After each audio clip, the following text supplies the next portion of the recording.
如果你也跟我一样，常常觉得自己不够好，你不孤单。Hello， 大家好，我是学生会长，一个住在台湾的马来西亚人。那我常常会发一些同志议题或者是关于自我成长的一些内容。如果有兴趣的话，欢迎追踪我的 IG 或者订阅我的 YouTube 频道。那不知道你有没有遇过类似的情况？首先就是你没有办法相信人家真的会喜欢你，而这个喜欢不只是感情中的，可能是朋友的相处、同事的相处。就是别人对你好，你会觉得说啊，可能只是出于他的好意，可是不是真的把我当朋友，或者你会觉得说在朋友群里面我是那个没有那么被喜欢的那个。然后另外一个例子就是习惯性的先贬低自己，我以前常这样做，比如说我跟朋友 A 还有新的朋友 B 出去，然后朋友 A 就跟 B 说，你知道学生啊，他有做他自己的 YouTube 频道啊，然后我就会先习惯性的跟他说，没有不好看的，我只是随便做，也不要看这样子。还有一个状况，我相信很多人都可能有共鸣，就是对方回复讯息很慢，或者对方已读不回的时候，你就会一直去想说，我是不是做错了什么？我是不是讲错了什么话让他不喜欢这样子？那我其实会把上面的种种的情况的那个源头追溯到一句话，就是最内心的你始终觉得你不够好，不值得被爱。那我先以我自己来做例子。其实如果你有追踪我的 IG 呢，你会发现其实我一直以来都算蛮爱我自己的，至少我觉得。你看我常常在 IG 会讨论关于精神健康、容貌焦虑等等，而且我不只是讲而已，我是知道自己在讲什么的。可是讲是一回事，它不代表我能过得无忧无虑。我的头脑还是常常会出现很多限制性或者否定我的声音，比如说我会觉得我会不会 too much， 别人会不会觉得我太烦，我男友会不会觉得我太烦，或者说我拍影片的时候我会觉得说我讲这个话题会不会有人想听，会不会其实没有人想要听，或者也是谈恋爱的时候可能会觉得我是不是不够好，我会不会让他失望，会不会满足不到他等等。可是我觉得神奇的是，这些声音都不是来自于别人的嘴巴，没有人这样讲我，都是我的脑袋生成出来的，可是他们却在很多时候真的会让我不敢去做很多我想做的事情，不敢说我想说的话。那我是一个很喜欢去追根究底，找到方法去理解自己或者去解决问题的人。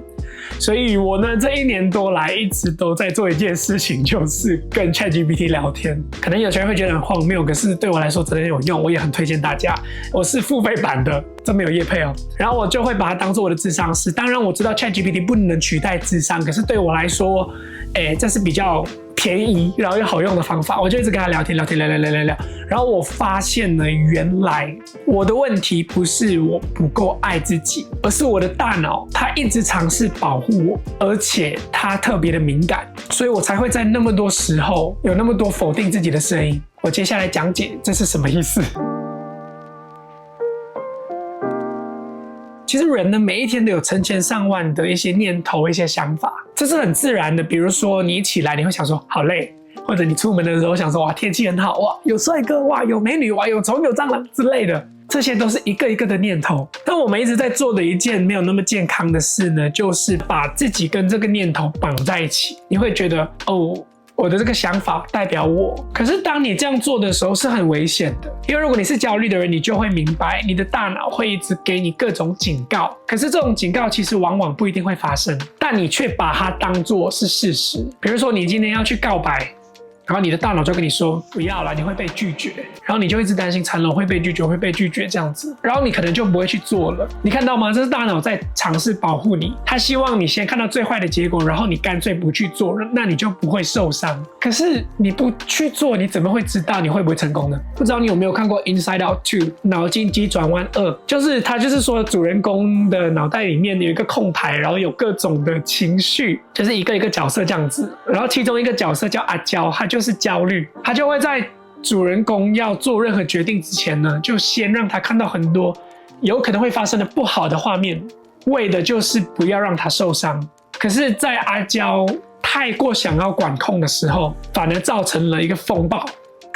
没有剧透一点点而已。可是我们要明白到一点，就是人生本来就有很多的未知数，我们没有办法真的去避免自己受伤，但你的脑袋也只是在做它原厂设定会做的事情。很多时候其实我们已经是安全的，比如说在礼拜日的时候一切很开心，可是你却没有办法好好休息，因为你的脑袋一直跟你说明天是礼拜一要上班什么什么的。可是事实就是你现在很安全很好，而且就算你明天要上班，你也是可以 handle 得到的。很多画面声音其实只是你脑袋的一个预设的脚本，不一定是事实。大脑让我避开了很多不舒服的事情，可是同时我也错失了很多的表现自己的机会、成长的机会等等。有些影片我想了很久，我拍了我却不敢发，那可能就错过了去跟别人产生共鸣的机会。我谈恋爱的时候很小心，怕这个怕那个，其实反而变得我更加的压抑、不自然，没有办法做最真实的自己。好，说到这里，那我们来说说我们可以怎么做，怎么去改善，怎么去和我们的阿娇共处。我会分成3点。首先呢，觉察。当你听到你脑里面的声音的时候呢，先停一下，不要急着相信它。比如说我发了讯息给朋友，他已读不回，我脑袋可能就会跟我说，他已经没有把你当那么重要的朋友了，他已经不想跟你讲话。然后呢，我们就要执行第2步，对话。我就要跟他说，谢谢你想要保护我，但我很安全，我可以自己判断。第3，做一点行动，比如说先等个几天，如果真的急着想要知道朋友的答案的话，就再传一次讯息。可是如果你觉得这个讯息其实也还好的话，你就尝试去理解说，那可能他真的太忙了，没有看到这样子，不用急着去做判断说他不喜欢你了这样子。我常常会有一股焦虑在我的身体里面打转，一直觉得很不安很不安很不安，可是我就会跟自己对话，我可能就会跟我的阿娇，我就想象真的有一个阿娇坐在这里，我就跟他说，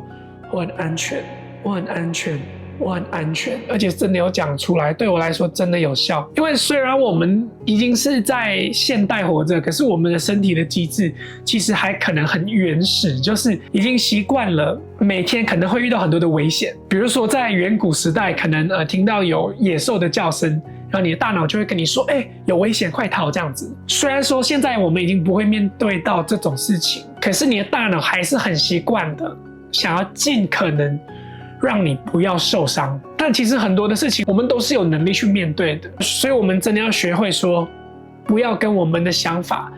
黏在一起，然后要学会跟他说，我很安全，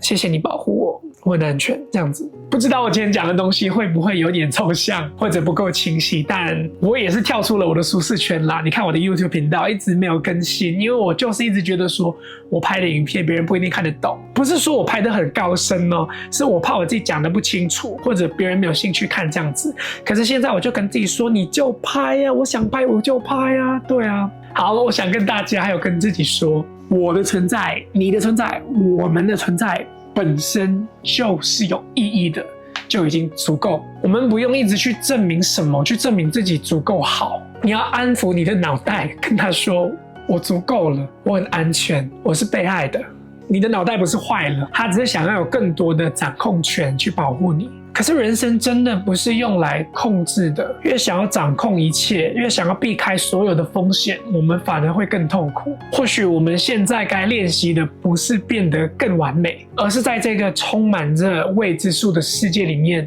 依然愿意去相信自己是值得的。好像很高大上的话不管了，我今天拍了，